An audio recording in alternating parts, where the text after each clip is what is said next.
우리 오늘 본문 말씀은 포도원 농부의 비유라고 이렇게 일컬어진 말씀입니다. 예수님께서 대제사장들과 또 서기관 장로들과 더불어서 성전에서 권위에 관한 논쟁을 계속적으로 지금 하시고 있는 과정에 있습니다. 그 논쟁의 핵심이 무엇이냐면 예수의 권위가 도대체 어디서부터 시작이 되었느냐, 어디서부터 왔느냐라고 하는 것이었죠.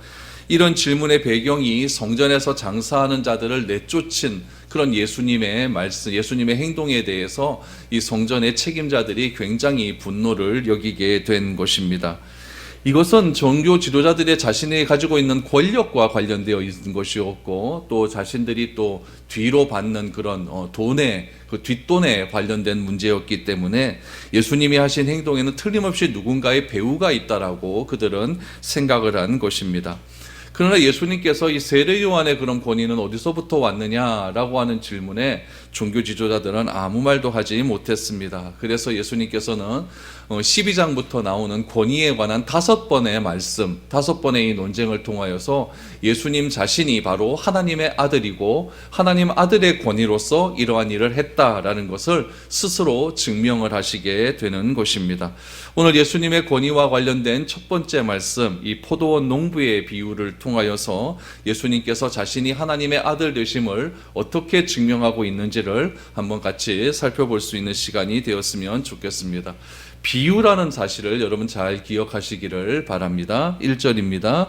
예수께서 비유로 그들에게 말씀하시되 한 사람이 포도원을 만들어 산 울타리로 두르고 즙 짜는 틀을 만들고 망대를 지어서 농부들에게 세로 주고 타국에 갔더니 라고 말합니다. 어떤 사람이 포도원을 만듭니다. 포도원을 만드는데 그냥 만드는 것이 아니라 완벽한 시설을 갖춘 포도원을 만들게 되는 것이죠. 산 울타리로 두렸다. 그러니까 도둑이 침범하지 못하도록 이렇게 울타리를 만든 것이고, 즙 짜는 틀을 만들었다라는 것은 추수하고 난 다음에 포도를 가지고 즙을 짜는 기계까지 만들었다라는 이야기고, 망대를 지었다라는 것은 도둑이 오나 안 오나라는 것을 잘 이렇게 관찰할 수 있도록 높은 그런 망대까지 만들었다라는 것을 이야기하고 있는 것이죠. 완벽한 시설의 포도원을 만들고 난 다음에 농부에게 세를 주고 다른 나라로 가버렸습니다. 이게 무슨 상황이냐면은 우리나라 용어로 말하면 소작을 준 거죠. 소작을. 땅 많은 사람이 땅이 없는 사람에게 농사를 짓게 이렇게 소작을 준 겁니다. 그래서 주인은 땅을 농부에게 빌려주어서 농사 짓게 하고, 대신 주인은 소출의 일부를 받는 방식, 그것을 소작한다라고 말하지 않습니까? 그런 형태들이 어디에도 있었다? 이스라엘에도 있었다라는 것을 알 수가 있는 것이죠. 그래서 주인과 농부는 조건에 합의해서 임대 계약을 맺습니다. 열심히 일을 하고 그 추수한 것의 몇 프로를 우리에게 주면 된다라고 말을 하는 식의 그런 임대 계약을 맺게 되는 것이죠. 근데 임대 계약을 다 맺고 난 다음에 문제가 발생을 하기 시작을 합니다. 문제는 무엇이냐면은 추수를 했으면은 그 농부들이 주인에게 세를 주어야 되는데 세를 주지 않는 것에서 문제가 발생하기 시작하는 겁니다. 어떻게 되었을까요? 2절에서 5절을 보시죠. 때가 이름에 농부들에게 포도원 소출 얼마를 받으려고 한 종을 보내니 그들이 종을 잡아 심히 때리고 거저 보내었거늘 다시 다른 종을 보내니 그의 머리에 상처를 내고 능욕하였거늘 또 다른 종을 보내니 그들이 그를 죽이고 또 그 외에 많은 종들도 더러는 때리고 더러는 죽인지라 라고 말합니다. 농부들이 정한 날짜에 주인에게 세를 내지 않은 겁니다. 세를 내지 않았어요. 농부들은 주인의 세를 받기 위해서 보낸 그 종들을 심하게 구타하고 빈손으로 보냈다라고 이야기를 하죠. 그래서 다른 주인이 다른 종을 보내었더니 이번에는 어떻게 했냐, 머리에 상처를 내었다라는 거죠. 머리에 상처를 내고 능욕했다라고 수치를 주었다라는 이야기겠죠. 이 능욕했다라고 하면 옷을 다 벗겼다는 그런 의미로 여러분들이 보시면 됩니다. 머리를 때렸다라는 것은 살인의 의도를 가지고 있는 것이죠. 그랬습니다. 이제는 또 다른 종을 보냈더니 이제는 종을 죽이고 그 외에도 주인의 세를 받기 위해서 보낸 종을 때리고 이번에는 죽이기까지 했습니다. 그래서 주인은 마지막으로 어떻게 했느냐, 아들을 보냅니다. 주인은 아들을 보내면 새를 줄 것이다 라고 이렇게 기대를 했던 것이죠. 이런 기대가 당연한 것 아니겠습니까? 종은 그래도 주인하고 조금 관계가 없는 것이고 상하적인 관계가 있다고 한다면, 아들은 그래도 아버지의 모든 권력을, 권위를 받은 사람이기 때문에 아들을 보내면 괜찮겠다라고 생각을 하죠. 근데 어떤 일이 벌어졌습니까? 6절에서 8절입니다. 이제 한 사람이 남았으니 곧 그가 사랑하는 아들이라. 최후로 이를 보내며 이르되 내 아들은 존대하리라 하였더니, 그 농부들이 서로 말하되 이는 상속자니 자 죽이자. 그러면 이 유산이 우리 것이 되리라 하고 이에 잡아 죽여 포도원 밖에 내 던졌느니라 라고 기록합니다. 주인은 아들을 보내면 존중할 것이라는 생각에 포도원에 아들을 보냈지만, 농부들이 어떻게 했다고 했냐면 서로 모의를 했다, 의논을 했다. 그리고 아들을 죽이고 시체를 포도원 밖으로 던져버렸다라고 기록합니다. 이것이 예수님이 하신 비유의 말씀입니다. 이 말씀을 다 듣고 예수님이 한 가지 질문을 합니다. 그 질문이 9절 말씀에 나옵니다. 9절을 보시죠.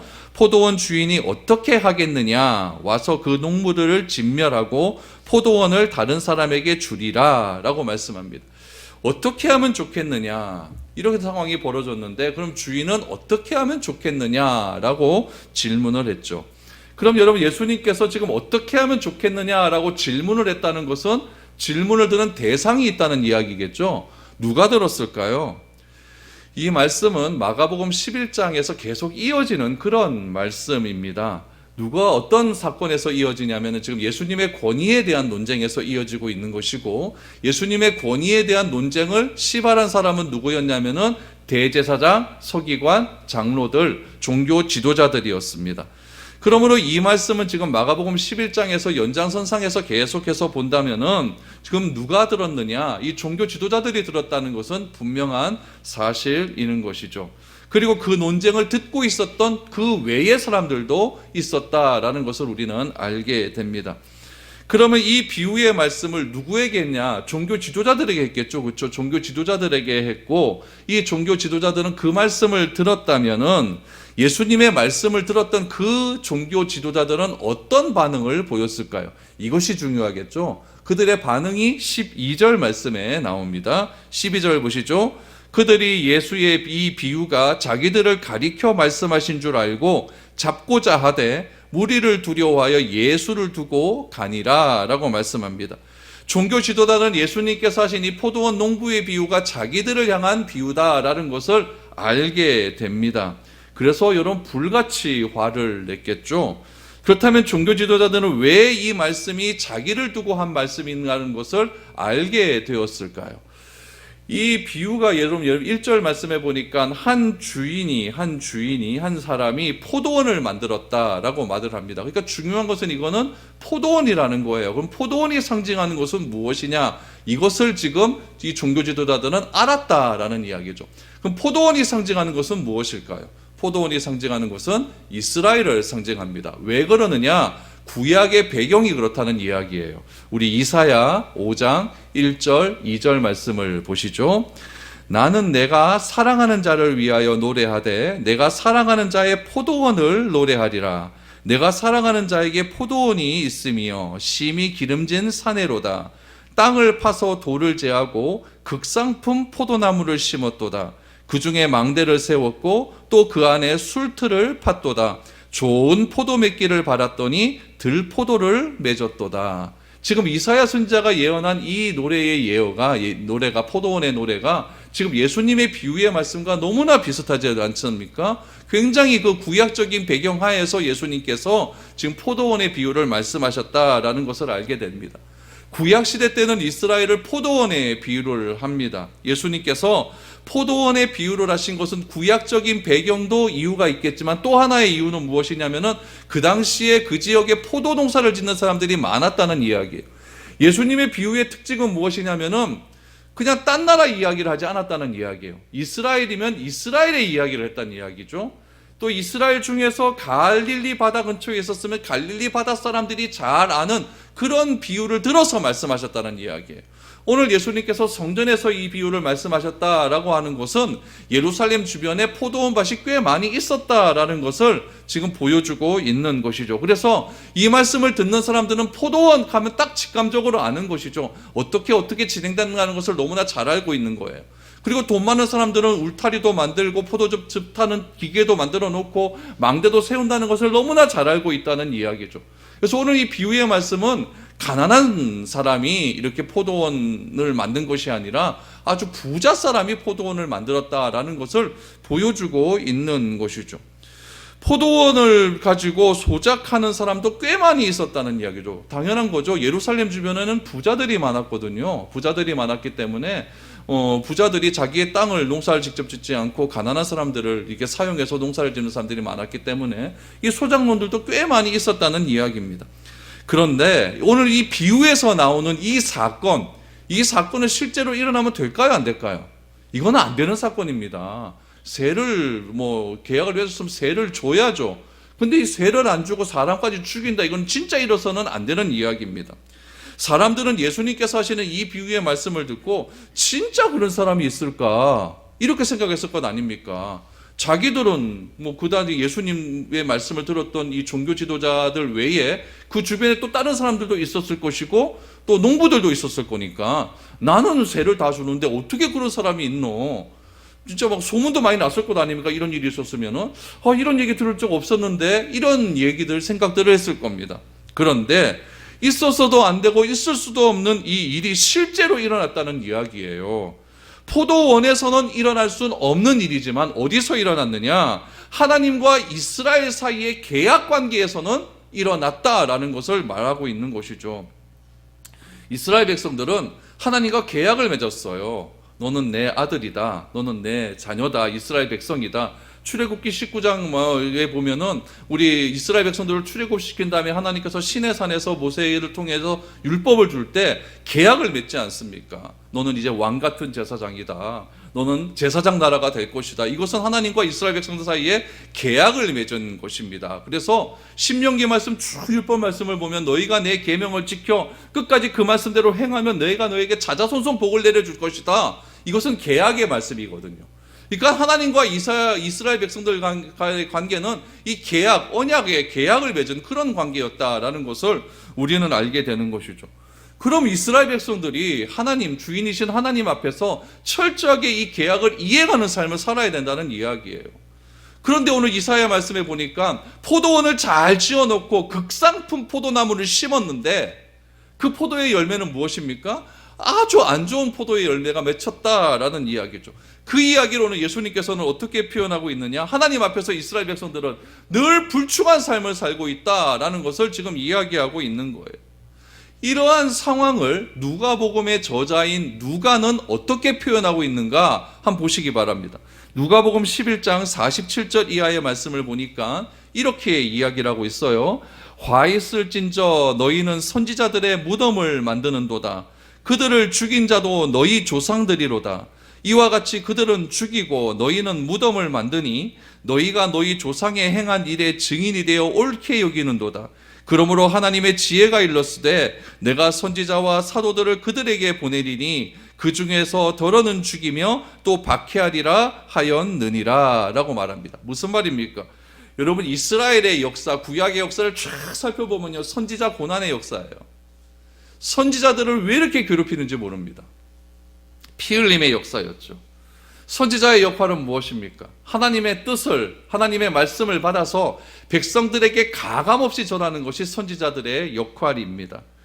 결과적으로 볼 때 선지자들은 대부분 어떤 메시지를 전했느냐? 이스라엘 백성 너희들은 하나님과 계약 위반했다.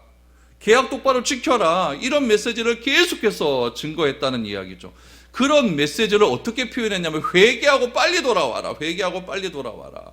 안 그러면 너네들 망한다. 이런 식의 메시지를 계속해서 전해졌다는 얘기죠. 그러나 그 숱한 지적과 촉구는 전부 허사로 돌아가게 됩니다. 히브리서 11장 이하의 말씀에 보면 선지자들이 당한 고난에 대한 이야기가 나옵니다. 어떤 이들은 돌에 맞아 죽었고, 어떤 이들은 톱에 잘려 죽었고, 어떤 이들은 맹수의 입에 죽었다. 이렇게 믿음의 표현을 하고 있습니다. 여러분, 그렇다면 이런 이야기를 쫙 듣는다면 여러분, 오늘 포도원의 비유가 누구를 이야기하는지는 너무나 극명한 거예요. 주인은 누구겠습니까? 하나님입니다. 포도원은 누굽니까? 포도원은 이스라엘 전체 민족을 가리키겠죠. 종들은 누굽니까? 종들은 하나님이 보낸 종들이었으니까 선지자를 얘기하는 거예요. 그 선지자를 죽인 농부는 누구겠습니까? 이스라엘 백성이라는 이야기예요. 이스라엘 백성이라는 얘기. 이스라엘은 하나님 앞에서 계약을 이행하지 않은 거예요. 하나님의 하인인 선지자들을 죽이고 핍박하고 마침내 하나님을 대신해서 이 땅에 오신 아들 누굽니까? 예수 그리스도도 너희들은 죽일 것이다 라고 이렇게 예수님께서는 말씀하고 있는 겁니다. 구약에서 예수님께서 하신 이 기나긴 배신의 역사를 포도원 이야기를 통해서 말씀하신 예수님, 이 모든 이야기를 다 말씀하신 예수님께서 묻습니다. 너희 같으면 어떻게 하겠느냐? 9절에 나오죠. 너희 같으면 어떻게 하겠느냐? 여러분들이 포도원 주인 같으면 어떻게 하겠습니까? 세 안 주는 세입자 어떻게 하겠습니까? 고소하겠죠. 소장농들을 이렇게 체벌하는 것은, 법적으로 체벌하는 것은 너무나 당연한 일입니다.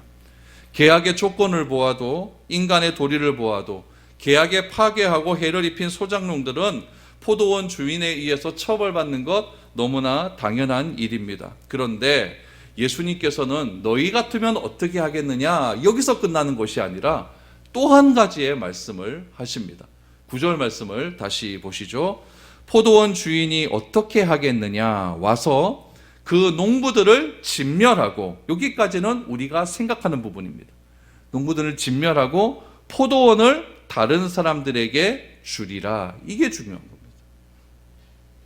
여러분, 농부들을 진멸했다라고 하는 말에서 종교 지도자들은 어떻게 생각했냐면은 저 예수라는 자가 우리를 죽이려고 하는구나 라는 것을 알았을 것입니다. 그러니까 이스라엘에 대한 심판이다라는 것을 알게 되었죠. 농군을 죽이는 것으로 끝나지 않겠다라고 주님은 다시 말씀하십니다. 예수님은 놀랍게도 그 이유를 말씀하시는 거죠. 포도원 주인은 불충스러운 농군들을 다 죽인 후에, 다 멸하신 후에 어떻게 하겠다고 말합니까? 포도원을 다른 이에게 넘기겠다. 이 계약 파괴하고 다른 이와 다른 사람과 계약하겠다라고 말씀합니다. 그렇다면은 이스라엘과 맺은 계약은 왜 깨졌을까요?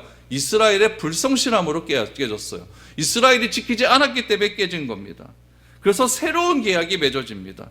이 계약에 따라서 포도원은 이제 다른 민족에게로 넘어가게 된다라는 거죠. 포도원은 상징적으로 어디를 표현한다고 말씀드렸냐면 이스라엘을 상징한다라고 말씀을 드렸습니다. 그런데 이 포도원을 이스라엘이 아닌 다른 민족에게 넘어간다? 이 말씀이 이스라엘 사람들에게 또 유대인들에게는 굉장히 충격입니다. 이스라엘은 선택받은 민족이거든요. 하나님에 의해 선택받았기 때문에 이 민족은, 우리 포도원은 너무너무 귀한 것이다. 다른 민족에 의해서 상종도 못할 민족이고, 우리는 선택받은 민족이기 때문에 선택받지 못한 저 더러운 이방인들, 이렇게 말하고 다니지 않았습니까? 그런데 다른 이에게 넘겨주리라 라고 말한 것은 이 하나님의 선택을 누구에게 주신다는 이야기입니까? 우리가 그렇게 진멸하고 우리가 그렇게 더럽게 여기는 이방인과 새로운 계약을 맺겠다. 이거는 유대인들에게 있어서는 있을 수가 없는 일이죠. 너무 자존심 상하는 일이죠. 이게 너무 기분 나쁜 겁니다. 그래서 이 충격적인 이야기를 직접 들은 종교 지도자들은 예수님의 말씀이 자기에게 한 말인 줄을 알게 되는 거죠. 아는 거죠. 그래서 어떻게 합니까? 잡고자 합니다. 죽이려고 하는 거예요. 예수를 죽이려고 하는 거죠. 그렇다면 예수님께서 종교 지도자들에게 하나님과 이스라엘이 맺은 언약은 깨졌다라고 하는 말씀의 의미는 무엇일까요? 여러분, 포도원 농부의 비유가 어디서부터 출발이 되었죠? 이 권위의 문제에서 출발이 되었어요. 그럼 종교 지도자들은 예수님은 도대체 어떤 권위를 가지고, 네 뒤 배경이 뭐냐, 이것을 자꾸 지금 질문하고 있는 것 아니겠습니까? 따지듯이 지금 묻고 있는 것이죠. 그러자 예수님께서 종교자들이 말하는 이 권위, 종교자들이 가지고 있는 권위가 얼마나 어처구니 없고 허무맹랑한 권위인지를 직접적으로 지금 폭로해버리는 거죠. 여러분, 종교인들은 말로는 하나님의 이름을 그렇게 외칩니다. 내가 하는 모든 일은 다 하나님의 일이다. 내가 하는 모든 것들은 다 하나님의 일이다. 그래서 하나님의 이름을 가지고 얼마나 많은 일들을 행했는지 모릅니다. 내가 성전에서 일하는 것도 하나님 때문이고, 내가 기도하는 것도 하나님 때문이고, 내가 제사 드리는 것도 하나님 때문이고, 자신의 모든 삶의 근원은 하나님이라는 거예요. 그럼 그 결과도 하나님답게 잘 나와야 될 것 아닙니까? 근데 종교 지도자를 좋아하는 사람은 잘 없어요. 별로 없어요. 그 기득권에 속한 일부 사람들, 그 지도자를 통하여서 자신의 권력과 자신의 지위를 누리고자 하는 그 사람들 외에는 종교 지도자들을 좋아하는 사람들이 그렇게 많지는 않았다는 이야기입니다. 그러니까 이건 무엇이냐? 이 종교 지도자들은 말과 행동이 일치하지 않았다는 것을 우리는 알게 되는 거예요. 그러니까 그들에게서 무슨 권위가 나오겠습니까? 종교 지도자들이 가지고 있는 권력이 없으면 누가 그들을 따르겠어요? 아무도 없는 거죠. 권위라는 것의 뜻이 무엇이라고 했습니까? 누군가를 따르게 하는 힘이라고 말하지 않았습니까? 그런데 그 힘이라는 것은 내가 무슨 힘을 갖고 있어서, 내가 무슨 권력이 있어서, 강력한 어떤 파워가 있어서 그 사람을 억지로 끌고 가는 것이 아니라 나와 함께 가는 사람들이 자발적으로 끌려오게 만드는 힘이 권위예요. 그것이 권위죠. 그래서 여호수아도 두려워했지만 하나님께서 모세와 함께한 것처럼 너와 함께하겠다라고 했었을 때 이스라엘 백성들이 뭐라고 이야기합니까? 모세를 따른 것처럼 우리도 여호수아 당신을 따르겠나이다. 이게 권위예요. 그러니까 따르는 사람들이 스스로 따라야 이게 권위가 사는 거지, 앞에 선 사람이 안 따라오면 너들 다 죽일 거야, 이런 식의 억지로 따르는 권위는 진짜 권위가 아니라는 이야기죠. 지금까지 종교 지도자들의 권위는 다 그런 권위였습니다. 억지로 따르게 하는 그런 권위였다는 이야기죠. 그 사람에게 잘못 보이면 하나님과의 관계가 깨지는데요. 제사 못 드리게 해버리면 어떻게 됩니까? 성전에도 못 오고. 이건 끝장나는 일 아닙니까? 걸핏하면 그들은 하나님을 외쳤지만 하나님을 두려워하는 마음도 없는 것 같고, 걸핏하면 하나님을 외쳤지만 하나님의 이름을 가지고 성전에서 장사나 해서 돈이나 벌고, 그렇게 못하는 사람들 다 다 떠나가게 만들어버리고, 이게 무슨 하나님의 이름으로 하는 권위겠습니까? 그러나 그들에게 딱 두려운 것 한 가지는 있었습니다. 종교지도자들이 두려워하는 건 무엇이냐면은 사람들의 평가가 두려운 거예요. 내가 이런 행동을 했을 때 저 사람들은 나를 어떻게 평가할까? 이게 두려운 것이고, 또 자기를 어떻게 생각할까? 이게 두려운 것이고.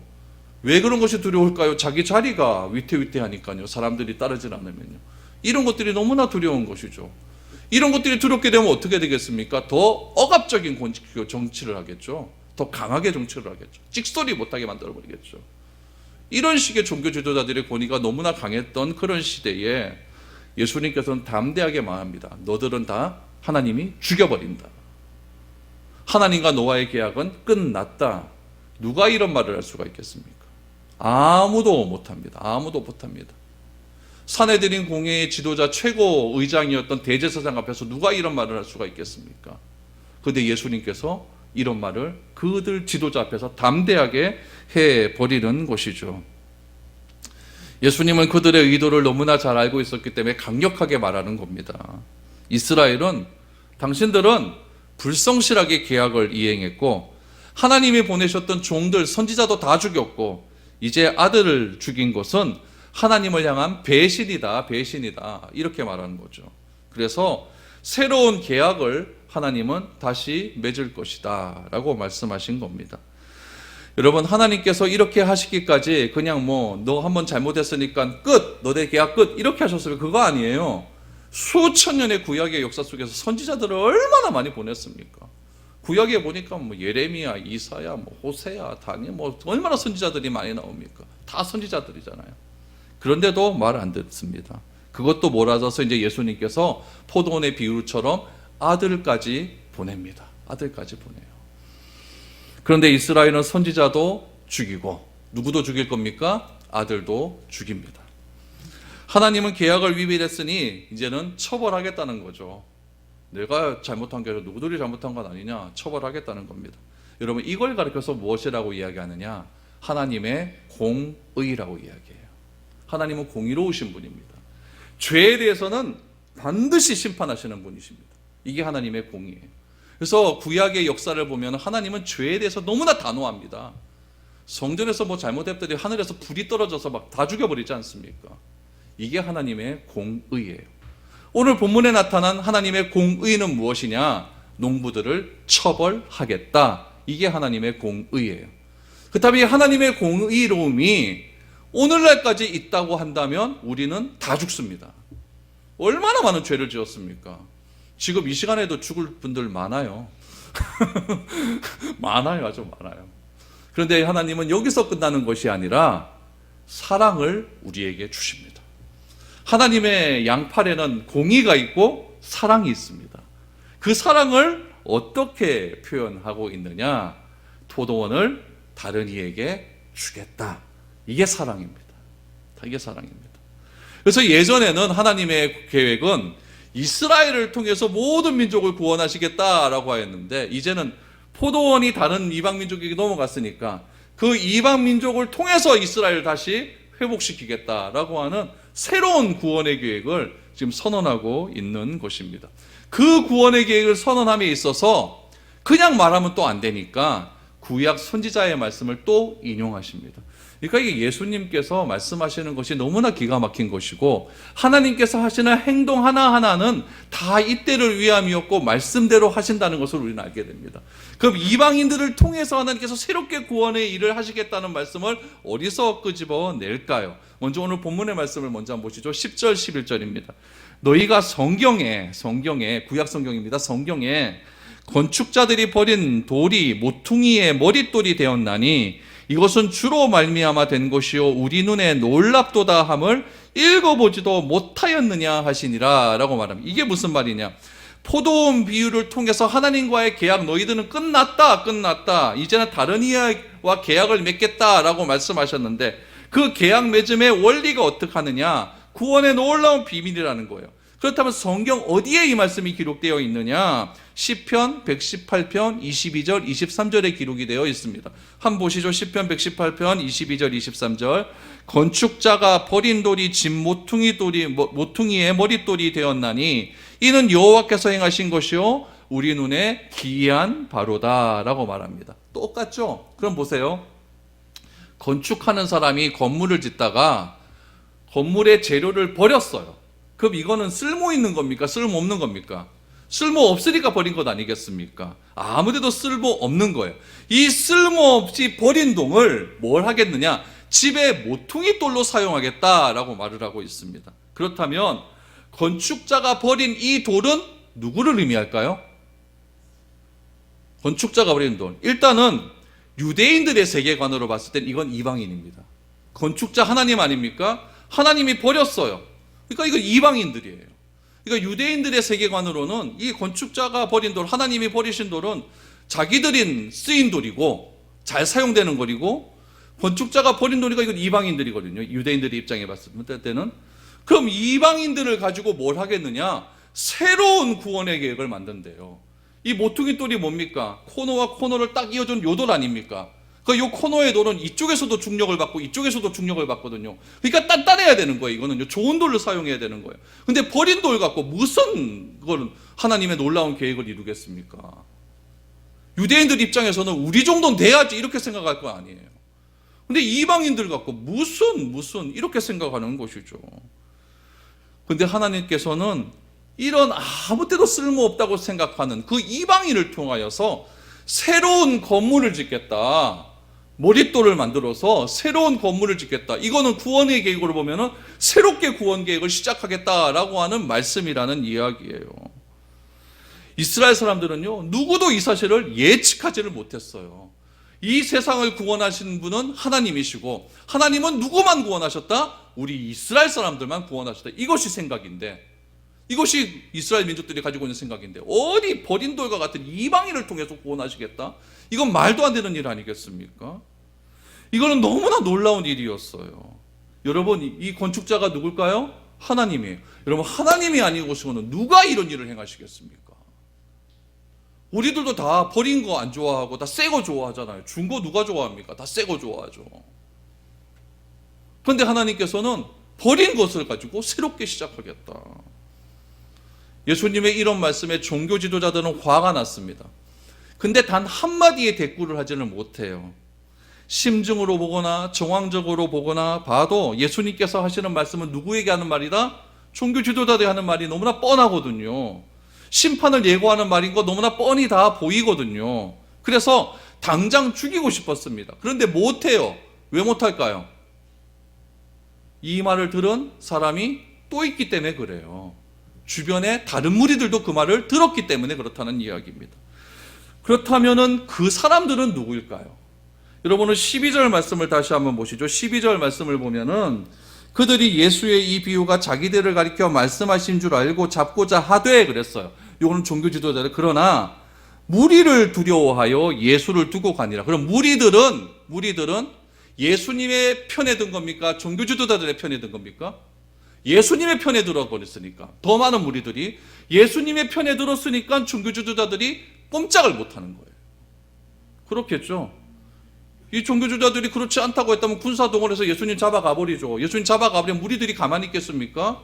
안 그러죠. 무리들의 평가를 중요시하는, 무리들이 자기들을 어떻게 생각하는지가 중요하다고 생각하는 그런 사람들인데, 무리들은 그렇게 생각 안 하니까 예수님을 어떻게 하지를 못하는 거예요. 그럼 이 무리들은 지도층에 있는 사람일까요? 가난한 사람들일까요? 가난한 사람들이죠. 가난한 사람들 중에서 특히 어떤 사람들일까요? 제사장, 장로들, 서기관들에게 무시당했던 사람들이에요. 안 그렇겠습니까? 뒤에서 가만히 보니까 저 사람들 맨날 뒷돈이나 받아먹고, 가만히 보니까 돈 있는 사람들한테만 예배 잘 들어주고, 가만히 보니까 뭐 돈 있는 사람들한테만 서기관들이 가갖고 성경도 막 계속 해주고, 우리들이 한번 해주세요 그러면 차라 이하고, 그들이 감정이 안 좋겠습니까? 당연히 안 좋은 거죠. 거기다가 제사를 지내고 싶은데 자기는 돈이 없어요. 그럼 비둘기 하나를 갖고 가서 그렇게 제사를 지으면 좋겠는데 그건 또 안 된대요. 어디서 사야 돼요? 꼭 자기들이 지정한 그 시장에 가서 사야 된다 그러잖아요. 그것도 제값을 주고 사는 것이 아니라 비싼 돈 주고 사래요. 그러니까 이 가난한 사람들은 돈이 어디 있습니까? 하루하루 먹고 살기도 바빠 죽겠는데. 또 6월절 되면 다 놀아야 되잖아요. 일주일간 휴일이잖아요. 그럼 일주일 동안 놀지도 못해요. 하루 먹고 사는 사람들이. 그럼 뭐 돈이 어디 있겠습니까 이게요. 그러니까 제사장들의 이런 폭리들에 너무나 반감을 많이 가졌던 사람들이죠. 근데 이사의 제사장들이 누구의 이름으로 이런 일을 해요? 하나님의 이름을 가지고 이런 일을 해요. 그런데 가만히 예수님 말씀을 듣고 보니까 하나님들이 그들을 제거해 버리겠다. 그러니까 얼마나 기분이 좋은 겁니까? 분명한 것은 이 사건을 통해서 어떤 여론이 또 생기기 시작하느냐, 예수님을 죽이고자 하는 여론이 또다시 생기기 시작했다는 이야기예요. 우리 11장 말씀에도 보니까 예수님을 죽이고자 하더라라고 하는 표현이 나왔죠. 12장 말씀에도 보니까 또 예수님을 죽이고자 했다라고 이런 말씀이 나왔죠. 이거 가만히 보니까 예수님께서 자기의 죽음을 의도적으로 지금 땡기고 있는 거예요. 언제 죽어야 됩니까? 지금 오늘 화요일, 금요일 날 죽어야 되잖아요. 그러니까 의도적으로 계속 싸우고 있는 거예요. 막 종교 지도자들의 막 분노를 더 막 강하게 만들어 버리는 거죠. 그래야만 자신이 구약에 예언된 대로 6월절 어린 양이 되시기 때문에 의도적으로 자기의 죽음을 더 땡기고 있는 그런 모습을 보게 되는 겁니다. 그래서 예수님께서는 권력자들에게 죽임을 받아 마땅한 인물로 확정되어 가고 있는 과정입니다. 그래야만 종들이 아들을 죽였다라고 하는 포도원 비유도 정확해지는 것 아니겠습니까? 그러나 동시에 우리가 여기서 중요하게 알아야 될 사실 하나가 있어요. 그건 바로 예수님의 권위입니다. 그럼 오늘 포도원 비유에서 핵심적인 것은 무엇이냐면은 이제는 이스라엘이 아니라 이방인에게도 계약이 넘어갔다라는 이야기예요. 이거를 지금 누가 말씀하십니까? 예수님이 말씀하고 있어요. 그럼 이 구원에 관한 부분은 누가 말할 수 있는 부분일까요? 하나님이 하실 수 있는 부분인데 이 하나님에만 하실 수 있는 이 구원에 대한 메시지를 누가 하고 있습니까? 갈릴리 촌놈이 하고 있거든요. 그럼 이 갈릴리 사람 예수 그리스도는 누구의 권위가 있는 겁니까? 하나님의 권위가 있는 거예요. 하나님의 권위를 가지고 구원에 대해서 지금 이야기하고 있는 것이죠. 그러니까 너무나 당당한 거죠. 하나님의 아들의 권위를 가지고 있는 사람이 기껏 그 종교의 권위를 가지고 까불어대는 그런 인간들이 뭐가 그렇게 무섭겠습니까? 무슨 권위가 그 사람들에게 무섭겠습니까? 하나님의 권위는 예수님에게 있는데요. 마가는 지금 이 권위를 강조하고 싶은 거죠. 마가복음 1장에서 이는 내 사랑하는 아들이다 라고 하는 메시지를 듣지 않았습니까? 그 메시지가 지금 여기까지 끌고 오는 거예요.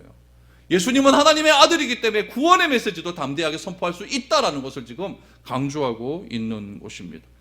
그래서 예수님의 이 십자가의 죽으심을 통하여서 새로운 계약이 맺혀집니다. 그 새로운 계약을 우리는 무엇이라고 말하냐면 새 언약이라고 얘기하는 거예요. 새 언약. 그 새 언약을 영어로 뉴 테스트먼트, 한문으로 신약 그러지 않습니까? 그래서 신약 성경이에요. 그래서 신약 성경.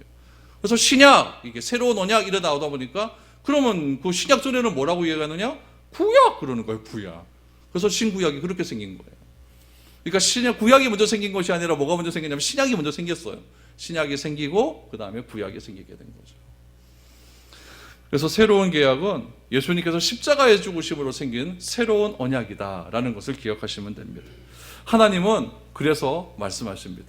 누구든지 주의 이름을 부르는 자는 다 구원을 얻게 될 것이다 라고 이렇게 담대하게 선언을 하고, 훗날 제자들은 성령의 충만함을 받아서 이 새로운 언약을 받은, 새로운 계약을 받은 이 자신의 농부의 사명을 충실히 감당하게 됩니다. 그래서 다른 이로서는 구원을 얻을 수가 없나니 천하 모든 인간의 구원을 얻을 만한 이름을 다른 사람들에게 준 적이 없다라고 말하면서 예수 그리스도의 이름에 대한 능력을 확신하게 말하기 시작을 합니다. 결론으로 바울은 이 복음의 능력을 알게 되었어요. 알게 됩니다.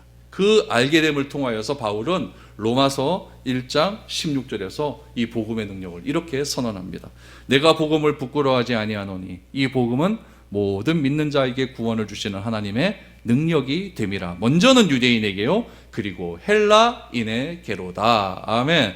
여러분, 먼저 유대인에게 주어졌지만 그 복음이 누구에게 갑니까? 이방인이었던 헬라인에게로 넘어갔다. 그러나 이제 새로운 언약 가운데서는 여러분, 예수 그리스도를 복음을 믿는 모든 자들은 유대인이나 헬라인이나 모두 다 하나님의 언약의 관계 안에 들어오게 될 것이다. 그러므로 나는 이 복음을 절대 부끄러워하지 않겠다라고 이렇게 선언하게 되는 겁니다. 이 선언을 가지고 바울이 갈라디아 지방으로 1차 전도 여행을 떠나게 되는 거예요. 이 뒷이야기가 5회에 나옵니다. 내가 의도적으로 이렇게 얘기하는 거예요. 이렇게 나오는 거예요. 여러분, 누가 이런 엄청난 계획을 공개할 수 있을까요? 여러분, 대통령이 하는 말에는 권위가 있잖아요. 그 대통령이 말하는 권위가 있고 대변인이 하는 말도 대통령의 권위와 똑같은 권위를 가지고 있습니다. 그러니까 대변인이 하는 말은 대통령의 권위를 가지고 있는 거예요. 그런데 아무것도 권위도 없는 제가 가가지고 제가 대통령의 권위를 가지고 말합니다. 이러면 여러분, 아이고 웃기지 마라. 하원에 엄청난 돈이 내려올 겁니다. 대통령이 말씀하셔서 믿겠습니까? 안 믿겠습니까? 안 믿죠. 택도 없는 소리 하지 마라. 이렇게 하라겠습니까? 그래, 예수님은 하나님의 아들이기 때문에 이제 이 구원의 놀라운 계획은 유대인에게서 이방인으로 넘어갔지만은 이제 새로운 언약의 관계가 됐다. 이 복음을 믿는 자는 유대인, 헬라인 구분 없이 모든 사람들이 구원에 이르게 되는 귀한 진리가 열리게 된 것이다. 그러므로 나는 복음을 부끄러워하지 않겠다라고 담대하게 이야기하는 것입니다. 여러분, 이 믿음을 가질 수 있기를 소망합니다. 예수님이 하나님의 아들이라고 하는 권위를 가지고 선포하신 이 복음이 우리에게 전달되었기 때문에 우리도 하나님의 자녀가 되어서 예배드릴 수 있게 되는 겁니다. 예수님은 하나님의 아들이십니다. 이 믿음을 굳건하게 우리 가운데 믿어줘서 이 세상 가운데 복음을 담대하게 부끄러워하지 않고 드러낼 수 있는 저와 여러분들의 삶이 될 수 있기를 축복드립니다.